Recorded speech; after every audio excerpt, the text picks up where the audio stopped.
Good morning, class. This is my video blog on ethical violations and board discipline. I chose to do North Carolina because my husband and I have a lot of great memories there, and we may move there one day. So some of the most common reasons, the themes that I saw for reasons for board discipline were billing for services not provided, no session notes, along with no accurate record keeping. That was the themes I saw throughout, and I looked through quite a few of the cases. One recent case I found was from 2018. The consent form was number 1670. Kedar Brown did not keep accurate records.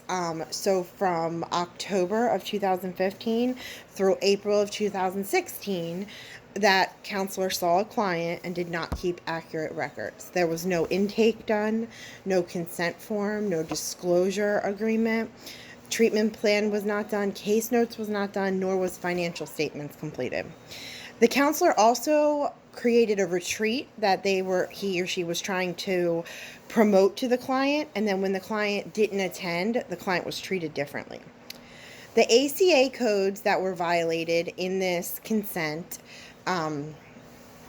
were A1, not consent in this case, were A1B, records and documentations, A1C, counseling plan, A2A, informed consent, A2B, types of information needed, A6B, types of information needed, A6D, role changes in professional relationships, A10B, unacceptable business practices, B6A, creating and maintaining records and documentation, B6E, client access, B6H, storage and disposal after termination, and C3F, promoting to those services.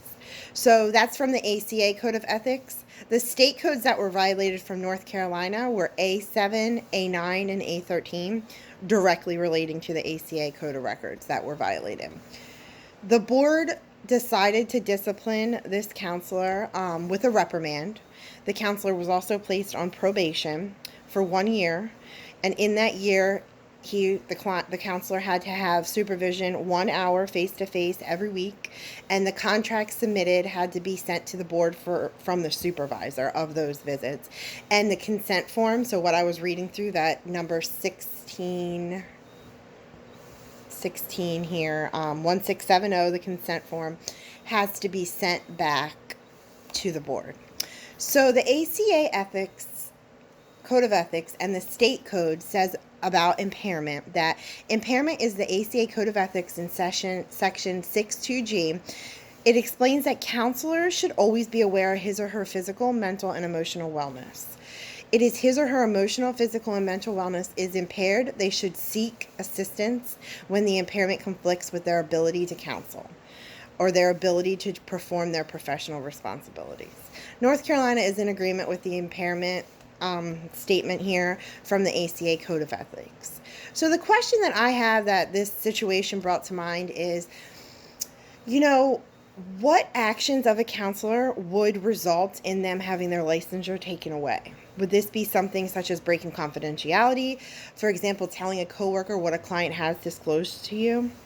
So that's my question. That's my video blog. I researched North Carolina case study 1670 about Kedar Brown, who was not keeping good records and was trying to promote another business, the retreat, to his client. And those are all the ACA and North Carolina Licensed Professional Counseling Act violations that they found to have committed in that case. So thank you. Reprimanded and probation was the sentence, as well as signing the consent form and sending it back. Thank you.